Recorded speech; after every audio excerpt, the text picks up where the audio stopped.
Baik, kerabat Mualimin dimanapun Anda berada, masih bersama kami di acara Mualimin Membedah. Tadi kita sudah mendengarkan pemaparan dari Ustadz Haji Rahmat Hidayat MC tentang sejarah hidup Nabi Muhammad SAW, buku karangan Ustadz Haji Abdul Somad. Ya, tadi sudah kita dengarkan tentang ketegaran Rasulullah SAW. Nah, saat ini kita akan bertanya, apakah ada persamaan ataupun perbedaan Ustadz buku Ustadz Abdul Somad ini dengan pelajaran yang kita pakai di MTS Mualimin, Ustadz? Iya, baik. Terkait dengan ini ya, di awal Ustadz Abdul Somad menjelaskan dalam buku ini bahwa Nabi Muhammad silsilahnya sampai kepada Nabi Ibrahim. Artinya keturunannya nyampe kepada Nabi Ibrahim. Nah, tapi ada satu hal yang menurut saya cukup kurang sesuai ya dengan yang kita pelajari di MTS Mualimin. Di MTS Mualimin dikatakan bahwa bahwa Azar itu bukan ayahnya Nabi Ibrahim. Azar itu bukan ayahnya Nabi Ibrahim. Kalau di dalam tafsir Jalalain dia memang tidak begitu dijelaskan, tapi biasanya guru-guru kita, saya masih ingat guru saya waktu itu almarhum Ustadz Umar Rifai, lalu kemudian almarhum Ustadz Tablawi Arif, itu menjelaskan bahwa Azar itu bukan ayahnya Nabi Ibrahim. Kenapa? Karena di dalam kitab Al-Husulul Hamidiyah, ini kitab yang kita pakai di sini, kitab Tauhid ya. Kalau tafsir kita kan tafsir Jalalain. Tafsir Jalalain itu cuman hanya menjelaskan bahwa Azar itu adalah kunyah. Nama ayahnya adalah Taro. Tidak dijelaskan apakah itu ayahnya atau pamannya.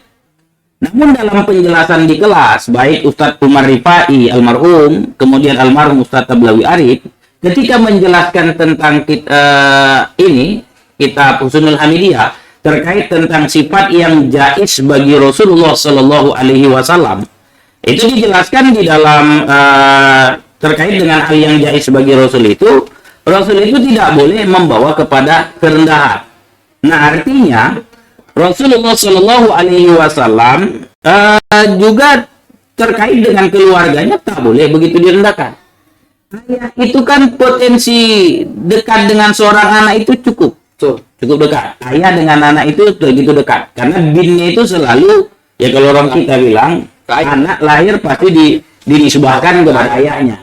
Maka kalaulah katanya Nabi Ibrahim dinisbahkanlah kepada ayahnya penyembah berhala dan pembuat berhala, maka ini menunjukkan bahwa ayahnya Nabi Ibrahim itu adalah bukan orang taat.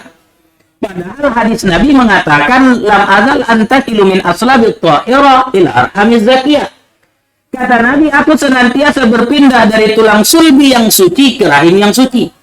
Ini ada dalam kitab Jawharatul Tauhid ya, kalau memang mau dicari hadisnya ini. Sehingga ketika membaca bukunya Ustadz Abdul Somad, lalu dikaitkan dengan buku yang kita pelajari di MTS Mualimin ya, terkait dengan persoalan sifat yang jaiz bagi Rasulullah Shallallahu Alaihi Wasallam, lebih bagus kita ngikutnya. Kalau saya lebih mengikut ini gitu ya. Kenapa? Karena dikatakan bahwa kita ini tidak boleh menjatuhkan martabat Nabi gitu ya. Wa yajuzu fi haqqihil a'radul basariyati allati la tuaddi ila naqsin fi maratibil aliyah. Tidak boleh bagi Rasul itu memiliki sifat seperti manusia. Ya, manusia punya sifat, punya ayah gitu kan. Tapi yang tidak membawa kepada kekurangan pada derajatnya. Artinya yang biasa diajarkan oleh kita guru-guru kita di MTS Mualimin, ya kalau seandainya ayahnya Nabi Ibrahim itu Penyembah berhala dan pembuat berhala, berarti ini kan menunjukkan rendah ini. Ibaratnya pekerjaannya pekerjaan kurang etis gitu ya, kurang baik kan begitu ya. Apalagi kalau nanti dibaca di dalam buku ini ya, ada terkait seolah-olah ancaman-ancaman yang luar biasa yang tidak ayahnya Nabi Ibrahim itu tidak humble tidak sayang sama anaknya. Ya tidak sayang sama anaknya kan gitu. Kan ini kan ditulis di sini Kalau kau tak berhenti menceramahi aku, maka akan kulempar kau pakai batu sampai mati. Pergi sana jauh-jauh, tinggalkan aku. Ini kalau bahasanya di kita, ini kurang bahasa etis. Semarah-marahnya ayah tidak sampai seperti itu kan gitu. Kan gitu. Nah ini menunjukkan ya bahwa mungkin ada perubahan pemahaman dari Ustadz Abdul Somad ya terkait dengan ini gitu. Kalau di MTS Mualimin seingat saya dulu belajar dengan guru-guru kita di sini itu dikatakan Azar bukan ayahnya Nabi Ibrahim. Tapi di situ tertulis Abi.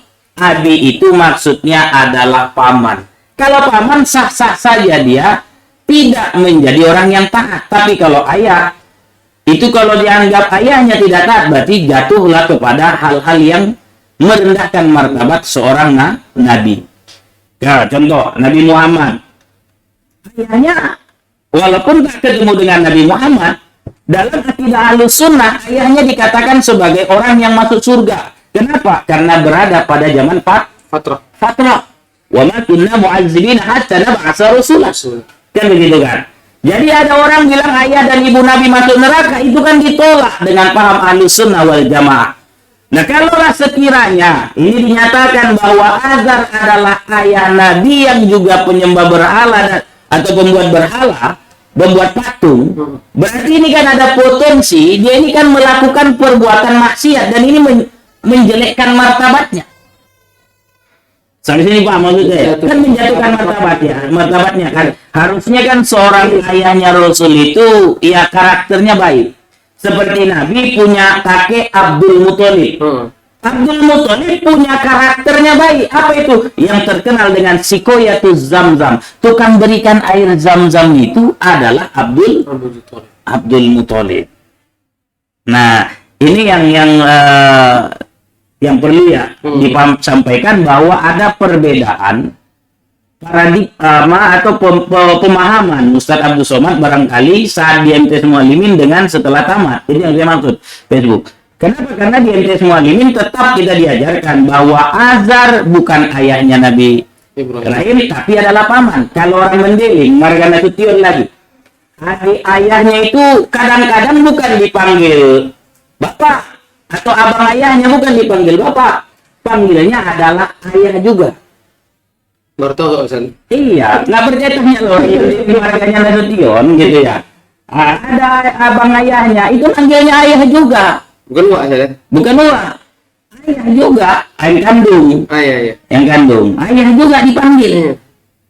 Maka oleh ulama Ahlussunnah wal Jamaah selalu dikatakan bahwa yang dimaksud dengan abi tadi di situ itu adalah pamannya, bukan ayahnya ya, pamannya Nabi Ibrahim. Kalau pamannya ternyata tidak taat jadi penyembah berhala, itu hal yang biasa. Nabi Muhammad juga terjadi. Ada Abu Lahab, ada Abu Jahal, kan gitu kan?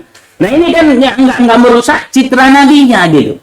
Tapi kalau dikatakan tadi seperti Azar adalah ayahnya Rasul, ini dalam paham Ahlussunnah wal Jamaah yang kita pelajari di MTS Mualimin. Ini masih ingat pelajaran dulu nih. Kalau kalian nyampe nggak ilmu itu nggak tahu lah kan gitu kan. Tapi dulu pernah diajarkan gitu. Ini diajarkan bahwa Azar itu bukan ayah Nabi Ibrahim, tapi itu adalah paman. Lupa disebut abi dalam bahasa orang Mandailing biasa itu. Nanti tanya yang kenal-kenal Marga Nasution, tanya itu sama yang kenal-kenal Marga Nasution. Manggilnya abang itu kadang abangnya anak kita lahir gitu, atau kita punya anak ada punya abang itu kadang-kadang disuruh manggilnya ayah. Kenapa dipanggil ayah ya? Memang dibolehkan dalam adatnya seperti itu. Maka dipahami oleh para ulama Ahlussunnah, Azar itu bukan ayah Nabi Ibrahim, tapi Azar itu adalah pamannya Nabi Ibrahim. Nah, nanti kalau mau lihat keterangan itu, nanti bisa juga dilihat di tafsir Tobari. At-Tobari di sinilah penjelasan ulama-ulama kita yang menyatakan bahwa Azar itu bukan ayahnya Nabi Ibrahim. Tapi Azar itu ada yang bilang nama berhalanya kan gitu kan dan sebagainya. Itu nanti ada 4 hadis di dalam kitab Nabi Ibrahim. Banyak. Namanya kata Ustaz? Nggak tahu, saya belum sampai sekarang belum sempat menemukan namanya, tapi para ulama menyatakan bahwa Azarnya itu bukan ayahnya Nabi Ibrahim. Namanya kalau di dalam kitab taruh dalam kitab Jalalain. Taruh itu tapi bukan ayahnya itu, namanya gitu, nama pamannya itu mungkin taruh gitu ya. Tapi saya belum lupa, saya belum menemukan namanya itu kata ya. Mana saya cari-cari lagi di referensi tapi belum menemukan. Cuman saya ingin menunjukkan, saya bukan menyalahkan saudara ini. Betul. Ingin menunjukkan bahwa dulu belajar di MTS Mualimin seperti ini, ketika keluar dari MTS Mualimin bisa berubah. Nggak usah heran kita ada anak di MTS Mualimin kita ajari tentang Ahlussunnah wal Jamaah, keluar dari sini kadang-kadang ada yang salafi. Betul. Itu. Jadi artinya nggak usah diembel-embelkan. Wah ini kok beda? Beda lah. Namanya seorang berkembang. Tadi karena faktor lingkungan, maka akhirnya pemahamannya menjadi berbeda. Nah, itu dia. Itu yang mau tunjukkan yang pertama. Yang kedua, ada perbedaan di sini ya dengan yang kita pelajari di MTS Mualimin ya, terkait dengan ketika pergi ke Taif. Nah, ketika pergi ke Taif, kan Nabi Muhammad itu waktu menyampaikan dakwah ke Taif kan tak mendapatkan perlakuan Nggak dapat sambutan yang baik. Nah, perlakuan yang baik, sambutan yang baik nggak dapat. Sampai akhirnya dia dilempar oleh batu, dilempar dia oleh kotoran dan sebagainya. Nah, lalu kemudian ketika dilempar, Nabi Muhammad itu bukan marah, tapi malah mendoakannya dengan doa yang baik, kan gitu kan. Nah, kalau di sini Ustadz Abdul Somad menuliskan tentang doanya, semoga Allah mengeluarkan dari tulang sulbi mereka anak-anak yang menyembah Allah, tak mempersekutukan Allah. Tapi kalau dalam kitab Ahlussunnah Hamidiyah bukan itu doanya. Beda saudara. Doanya beda. Jadi ketika dilempar oleh kotoran tadi, oleh batu dan sebagainya, giginya patah, lalu kemudian malaikat Jibril kan datang, ya Muhammad, bilang sama Allah, mau biar ku pindahkan gunung ini gitu kan. Lalu kepada oleh Nabi dijawab, wallahi innallaha lam yab'atsani ta'anan wa la'anan walakin da'ani ba'iyatan wa rahmah. Allahumma hdi qaumi fa innahum la ya'lamun. Itu yang dijelaskan di dalam kitab Ahlussunnah Hamidiyah. Sempat dipelajari. Saya enggak tahu ya. Saya enggak menemukan dari mana referensi doanya Nabi itu, semoga Allah mengeluarkan dari tulang sulbi mereka anak-anak yang menyembah Allah dan tak mempersekutukan Allah. Kalau di MTS Mualimin kita belajar pakai kitab Ahlussunnah Hamidiyah, itu yang diajarkan adalah tentang doa Nabi Muhammad, Allahumma di qaumi fa innahum la ya'lamun. Nanti mana tahu, mudah-mudahan Somat datang ke MTS Mualimin tolong ditanyakan kenapa ini berbeda dengan yang ada di kitab Ahlussunnah Hamidiyah, kan gitu kan. Nah, biar kita dapat informasi juga. Maklum lah, awak ini kan guru-guru gitulah kan, kan. Jadi perlu juga untuk ditanya-tanya kenapa ini harus berbeda, kan gitu ya. Nah, lalu kemudian buku ini memberikan hal yang sangat luar biasa ya, sangat luar biasa yang layak untuk dibaca oleh siapa saja. Saya kalau ditanya apa adakah lagi yang berbeda dari itu, tidak, cuman dua itu saja yang saya lihat ya. Yang pertama dari tadi terkait dengan keluarga Azhar tadi ya, karena di awal buku ini sudah diceritakan hubungannya dengan Nabi Ibrahim. Saya jadi teringat dengan dalam kitab Jawharatut Tauhid itu hadis Nabi, lam adzal antakilu min asladut tahirah il arhamiz zakiyah. Lalu kemudian dikaji lagi dalam kitab-kitab Ahlussunnah Hamidiyah ini, tidak boleh mensifati Nabi dengan sifat yang menunjukkan kekurangan, ya, menjatuhkan derajatnya. Maka biasanya guru-guru kita tidak mengatakan Azhar itu ayahnya, tapi mengatakan bahwa Azhar itu adalah paman. Kalau paman sah-sah saja. Sah-sah saja. Apalagi kalau nanti bahas fikih nafkah dalam mazhab Syafi'i, itu paman tidak ada keharusan minta misalnya susah dinafkahi oleh keponakannya. Nanti sama macam mengatakan Nabi Adam itu tidak berdosa, Ustaz. Ya, kalau dalam kajian kitab ini ya, Nabi Adam tidak berdosa, hanya Nabi Adam dilupakan oleh Allah Subhanahu wa Ta'ala. Kenapa? Karena kalau Nabi Adam dianggap berdosa, berarti Nabi Adam memiliki sifat kekurangan. Menjatuhkan martabat kedudukan Nabi Adam alaihissalam. Maka dikatakan bahwa Nabi Adam ketika itu dalam kondisi lupa. Itu di surah Al-Kahfi itu ada panasia itu ya. Nah, jadi ada itunya kan gitu. Itu dalil kita biasanya. Ada orang bilang Nabi Adam itu berdosa gara-gara Nabi Adam lagi turun ke bumi ini katanya kan begitu. Seolah-olah Nabi Adam inilah yang memang penyebab utama. Dalam kita tidak. Kita memahaminya Nabi Adam ketika itu dilupakan. Kenapa? Karena Allah ingin menunjukkan ini loh. Apa namanya? Plan yang kubuat. Apa namanya? Rancangan yang telah kubuat. Rancangan telah kubuat memang saat itu Nabi Adam lupakan. Boleh saja bagi Allah untuk melupakan seseorang.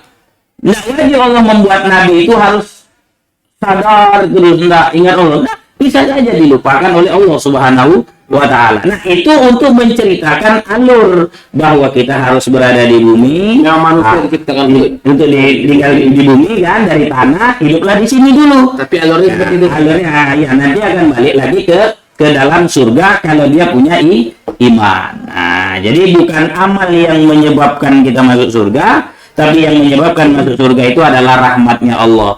Cuman untuk mendapatkan rahmat Allah itu dibutuhkan amal-amal. Kalau sudah terpenuhi syarat-syarat amalnya, adilnya Allah, orang yang beriman itu masuk ke dalam surganya Allah.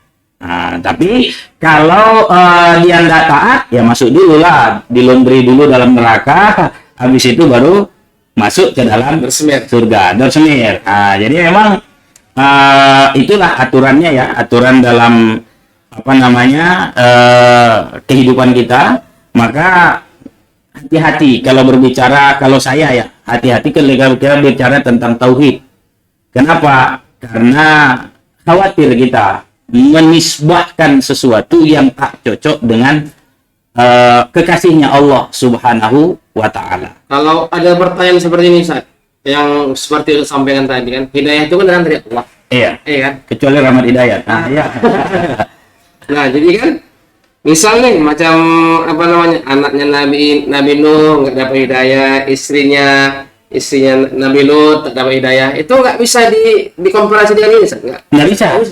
Kenapa? Karena itu posisinya dia berada di bawahnya.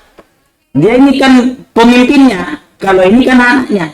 Udahnya diajaknya. Namanya kan kalau namanya seorang ayah, ya harusnya anak itu ngikut. Iya, betul. Nggak boleh dia nggak ikut. Seorang istri harusnya itu ngikut. Maka dalam fikih munakahat, kalau ada istri apa namanya nggak mau taat sama suaminya, itu disinus. Kalau dia nutus, boleh tak dikasih nafkah. Bab munakahat di MTS Mualimin ada itu. Siapa guru fikihnya? Sekarang Bu Nur Hidayah. Bu Nur Hidayah kan begitu kan. Nah, itu jelas ada dia kan gitu. Ada dalam kalau ini boleh anak tidak taat sama ayahnya, misalnya tak ya kayak Nabi Nuh ya, anaknya kan tidak taat itu kan. Nah, ketika anaknya tidak taat, ini ayahnya tidak kan sudah mengajaknya. Ketika sudah diajak tidak mau, ya udah kan begitu kan. Kalau ini Nabi Ibrahim jangan sampai dinisbahkan. Kenapa? Karena kalau bahasa kita Fatur Rahman bin Ali Yasri kan dinisbahkan di situ. Kalau lah misalnya Ibrahim dinisbahkan ke ayahnya yang kata kan kurang bisa menjatuhkan martabat. Tapi kalau anak tidak taat dinisbahkan kepada ayahnya, berarti anaknya ini yang tak mau ngikut sama ayahnya. Logikanya di situ. Maka ya jauh sampai itu bahasan kita ya. Tapi intinya saya menceritakan ada perbedaan fikroh ya, pemahaman Ustadz Abdul Somad dengan kitab Al-Usunul Hamidiyah dan kitab yang kita pelajari di MTS Mualimin. Tapi meskipun perbedaan itu ada, tidak sampai kita mengatakan buku ini cacat. Ya, buku ini sangat layak dibaca oleh siapa aja di MTS Mualimin ini. Untuk siswa bagus agar ngerti pola hidup. Nabi itu nggak pernah juga enak-enak, tapi pernah mengalami hal yang tidak enak. Tapi Nabi tak pernah mau hidup seenak-enaknya. Nah, kan begitu ya. Kemudian buat guru ya layak untuk baca ini. Agar apa? Agar ngajar sejarah itu agak fresh dia sedikit. Nggak cerita tentang Nabi Muhammad yang nggak tahu apa ininya. Tapi kalau di sini ada hikmah-hikmahnya, hikmahnya tadilah yang diceritakan. Kenapa Nabi Muhammad dipilih menjadi Rasul Allah itu di usia 40 tahun? Ah, di buku ini ada. Anda usah lah saya ceritakan, biar dibeli bukunya. Kalau udah diceritakan, tinggal mau beli bukunya, kan gitu kan. Ada kemudian buat kepala sekolah, kan buat guru-guru, anggap kepala sekolah aja, guru-guru juga. Kalau lah misalnya pengen punya karya, Ustadz Abdul Somad udah ngajarin. Udah mencontohkan ya. Udah mencontohkan. Daripada bercakap merepet-repet aja ngajar, elok ciptakan satu orang, bentuk satu orang untuk menjadi Notulen. notulen. Nah, akhirnya kan jadi buku. Jadi buku. Jangan 5 tahun awak jadi kepala sekolah, hasilnya enggak ada. Kan begitu kan? Ah, jadinya harusnya ada kan gitu. Hasil ciptaan bukunya. Iya. Gitulah maksudnya gitu. Dan kemudian buat pembimbing umroh, misalnya kayak ya pembimbing buat Cahaya, Daerah Mazmi, Ustadz Batur, atau pemilik travel yang lain lah kan gitu kan. Nah, maunya beli juga buku ini baca. Kenapa? Karena banyak kisah-kisah sejarah yang di Tanah Suci yang bakal terkait dengan buku ini. Nah, buat penonton atau kerabat mualimin, boleh juga membaca buku ini agar tahu bahwa siswa MTS Mualim ini itu hidupnya bisa saja mengalami perkembangan kan gitu ya. Pengembangan pemahaman di sini bisa berubah nanti ketika di sana, tapi itu tidak sampai menunjukkan hal-hal yang berbahaya gitu ya. Cuman hanya ada perbedaan di MTS Mualimin, pelajarannya kitab Ahlussunnah Hamidiyahnya, tauhidnya adalah Ahlussunnah wal Jamaah, maka selalu diajarkan untuk menjaga hal-hal yang baik, yang pantas untuk Allah dan untuk Rasulullah Shallallahu Alaihi Wasallam. Itu kira-kira yang bisa kita iniin pada ini. Dan baik kerabat mualimin dimanapun Anda berada, mungkin hari ini sudah cukup puas ya kita mendengarkan pemaparan dari Ustadz kita, Ustadz Haji Rahman Hidayat Nasution NC, tentang sejarah hidup Nabi Muhammad karangan Ustadz Haji Abdul Somad LCMA. Dan buku ini sangat layak dipelajari, dibaca oleh siapapun, dari murid, guru, sampai kerabat mualimin yang mendengarkan acara ini. Karena kita juga bisa mempelajari bahwasanya hidup Nabi kita itu tidak enak terus ya, tapi juga tidak seenaknya. Yeah. Alhamdulillah, mudah-mudahan ada manfaatnya untuk kita semua. Mohon maaf atas segala kekurangan, kepada Allah kami mohon ampun. Nasrun minallah wa fathun qarib wa basyiril mu'minin. Kita bertemu di Mualimin Membedah selanjutnya bersama Ustaz kita. Terus saksikan tayangan di YouTube MTS Mualimin Universitas Medan. Assalamualaikum warahmatullahi wabarakatuh. Waalaikumsalam warahmatullahi wabarakatuh.